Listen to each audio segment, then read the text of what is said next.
ഇന്ത്യയിലൊട്ടുമുള്ള മുസ്ലിങ്ങൾ ഏറ്റെടുത്തിരിക്കുന്ന ഒരു വാക്കാണ് ഐ ലവ് മുഹമ്മദ്. ഇത് ഒരു ക്യാമ്പയിൻ പോലെയാണ് ഇപ്പോൾ മുമ്പോട്ട് പോയിക്കൊണ്ടിരിക്കുന്നത്. പ്രതിഷേധം പോലെയൊക്കെ മുസ്ലിങ്ങൾ മാത്രമല്ല മറ്റ് ഇതര വിഭാഗക്കാരായ ഹിന്ദുക്കൾ അടക്കമുള്ള ആളുകൾ അതൊരു പ്രതിഷേധമായി ഏറ്റെടുത്തിരിക്കുകയാണ്. കാരണം യു പിയിൽ ഒരു യുവാവ് കഴിഞ്ഞ സെപ്റ്റംബർ 4 നിബിദിനത്തിന്റെ ഒക്കെ ഭാഗമായി ഐ ലവ് മുഹമ്മദ് എന്ന ബാനർ സ്ഥാപിക്കുന്നു. പോലീസ് അതിനെതിരെ കേസെടുക്കുന്നു. അതായത് ഇതര മതസ്ഥർക്ക് പ്രതിഷേധമുണ്ടാക്കി എന്നുള്ള കാരണം പറഞ്ഞാണ്. ഈ കേസെടുത്തതിനെതിരെ മറ്റു യുവാക്കൾ കൂടി യു പിയിൽ രംഗത്ത് വരുന്നു. അതൊരു പ്രതിഷേധമായി മാറുകയാണ്.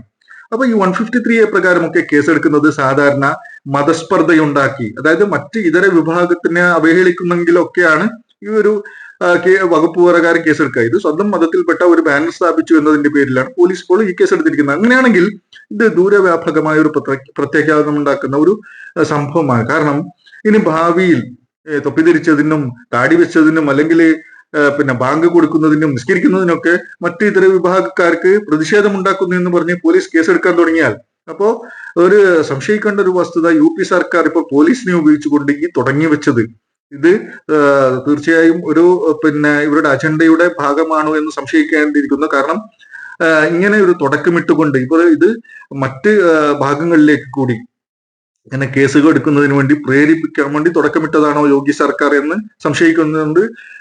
ഭരണഘടനാ വിരുദ്ധമാണ് തീർച്ചയായിട്ടും. അപ്പൊ ജനാധിപത്യ വിശ്വാസികളായ, ഭരണഘടനയിൽ വിശ്വസിക്കുന്ന ആളുകളൊക്കെ ഇത് സസൂക്ഷ്മം ശ്രദ്ധിച്ചുകൊണ്ട് ഇത് എന്തിനുമുള്ള നീക്കമാണെന്ന് മനസ്സിലാക്കിക്കൊണ്ട് രംഗത്ത് വരേണ്ട ഒരു സാഹചര്യത്തിലാണുള്ളത്.